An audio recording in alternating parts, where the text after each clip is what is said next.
Welcome to Agranak Studios. I'm DM Wisdom, and we're going to be talking about the second session of the Samhain Campaign. Hey there, it's DM's Off. Go ahead and hit the subscribe button so you know when we upload new videos. Now, for those of you that don't know, Samhain is my homebrew world that I play in. It is a Halloween-inspired, wonderful, glorious place. When you hit November 1st, I'm still going to be living in Halloween. I do year-round. So if that's something you're interested in, stay tuned. So this is the second video in a series, so if you haven't watched the first one, make sure you do, and the link will be up here somewhere, and then come back to this one. So at the end of the last session, Thorn had been the target of pumpkin rot, and all of the kids had brought him down. Hell yeah! At the start of the second session, all of these witches that had put together all these pumpkins that made pumpkin rot came up to Thorn, the thief in the group, and made him kind of a wreath of pumpkin vines and put it around his neck.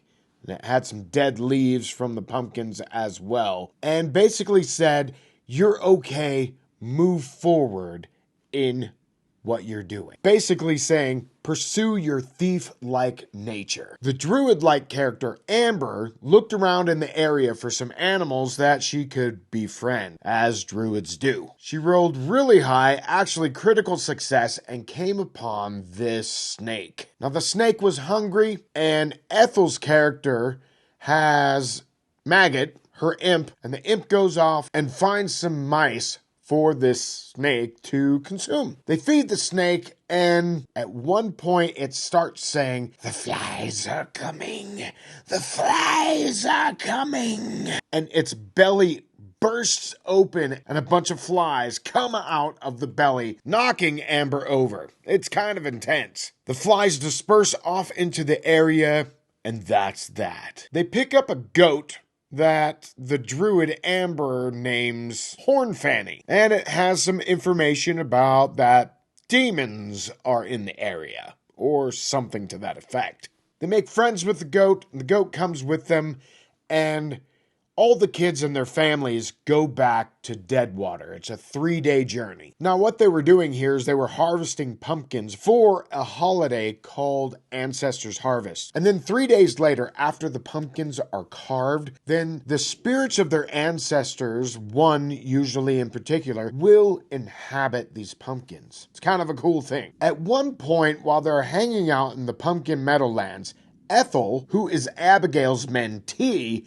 sees the spirit form of Abigail walking through the Pumpkin Meadowlands. She stops over a specific pumpkin and then disappears. Ethel goes over and grabs this pumpkin because she knows that it's special. All the kids head back to Deadwater with their families. It takes 3 days rather than 4 to get back. It's the time of manifestation by the time they get back, which is that 3-day mark from Ancestors' Harvest. And while they're in Deadwater, they see somebody who's part of the village that is running frantically in with a wheelbarrow. Inside that wheelbarrow is a humongous fly, about 5'5", filling out the entire wheelbarrow. He's calling for the mayor of the town, which is Abigail's father. In passing, he mentions that he found this thing near the dolmen, which is the kids' clubhouse. The kids all rush to the dolmen, and they start to investigate the area. They find that the bogmen that they had encountered the previous session are starting to turn into gigantic flies, starting with their heads.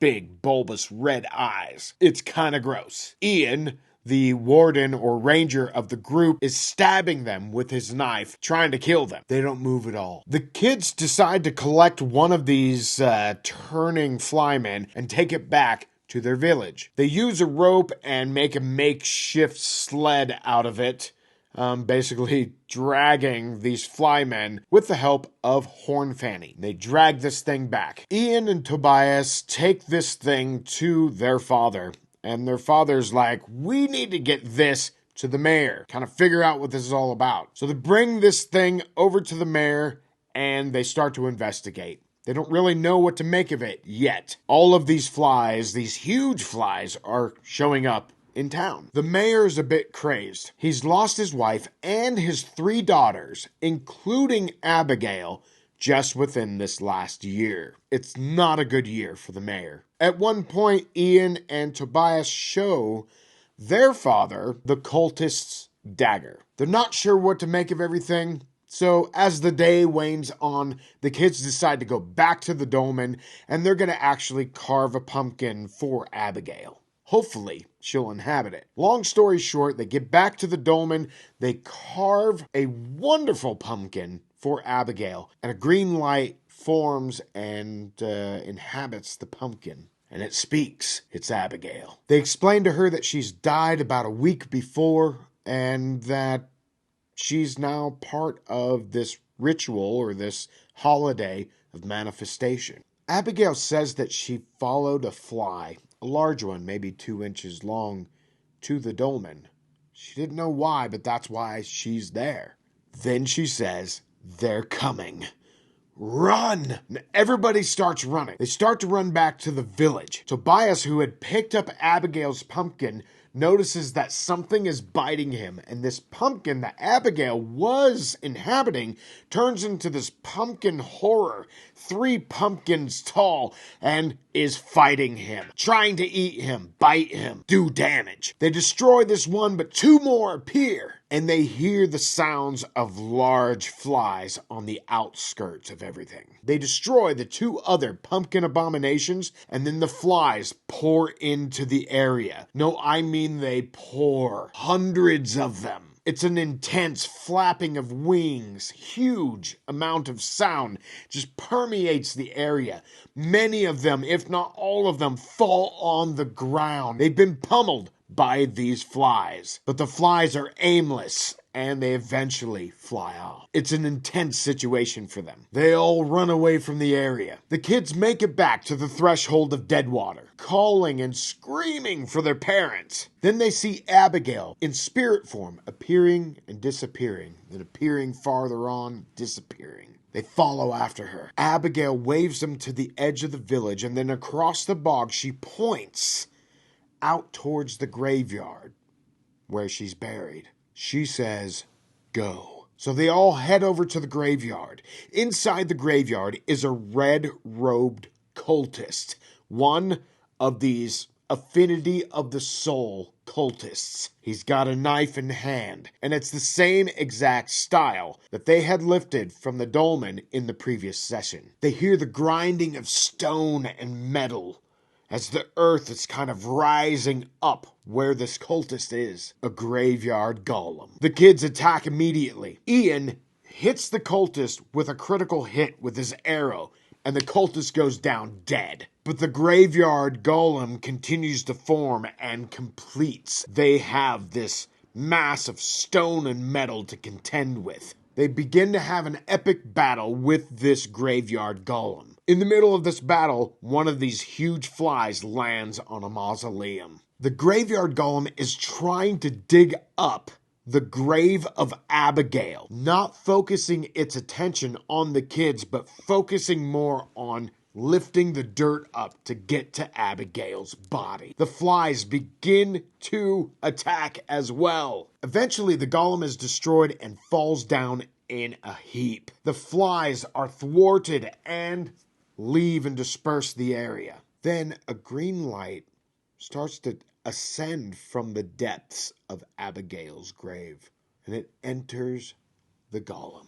This green light brings the golem back to life, only it's different. It has an interaction with the kids. It seems to be Abigail, because it has the mannerisms of Abigail and how she would deal with them, though in a clunky form. She can't speak, but the stone kind of grumbles together, and the iron creaks to create higher pitched sounds, and she's able to communicate with them, only slightly. They all head back to Deadwater, including their newly found Abigail golem creature thing.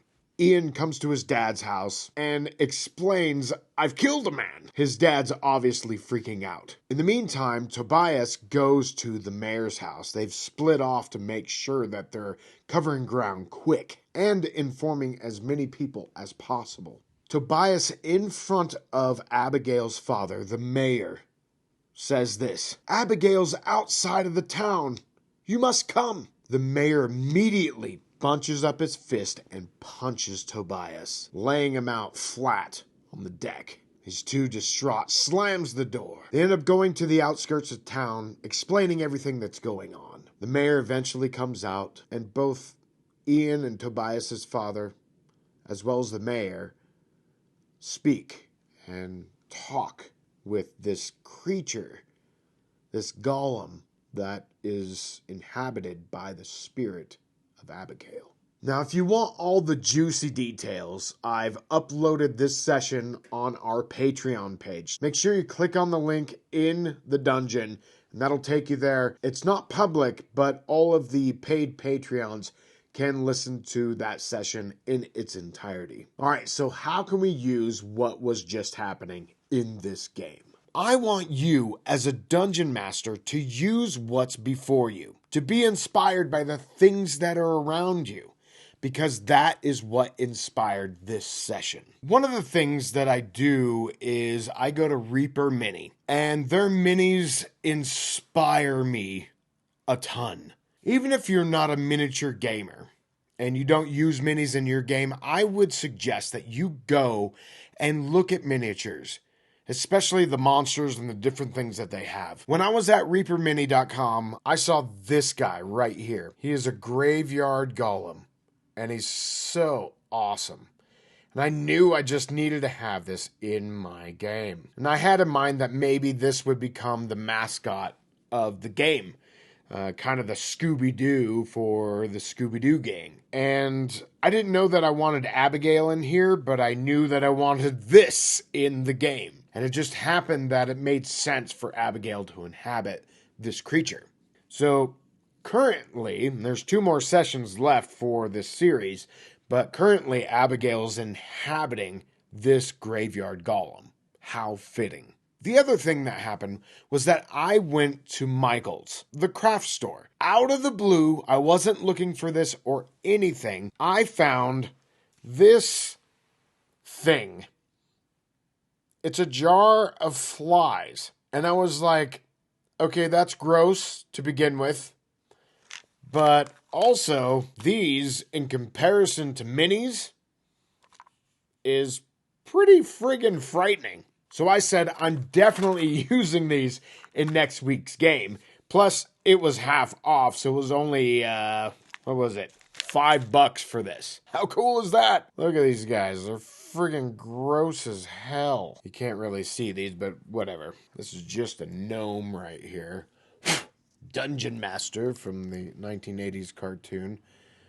But the size is just friggin' gross. So anyways, it created this creepy effect, and I didn't know I had a phobia of flies until I brought this out. What's the point? Use what's before you, and whenever you have inspiration, even if you have things planned, use them. Let inspiration guide where you're going. It's the best tool that I have. Now, I typically might prepare from 15 minutes, sometimes 5 minutes, other times up to an hour, but besides preparation, which happens for me right before a game, what's the most important for me is I'm preparing constantly. I'm always looking for something to help with my game. So I encourage you to do the same thing. Whether you're going into a craft store or browsing a website, there is probably something there for you that just kind of sparks your interest, and then you go, I can use this for my game, and it'll be awesome. And it is a major tool for me that I use in my games. Maybe you can use it in yours too. All right, thanks for stopping by Agranak Studios today. We'll see you on the next one. Cheers! This video is brought to you by the generous support of our patrons. Consider becoming a patron. There's a link down in the dungeon. down there. Also, we have links to other places that Agranak Studios is at. All right, do this and do that and do this and do that. And watch this video.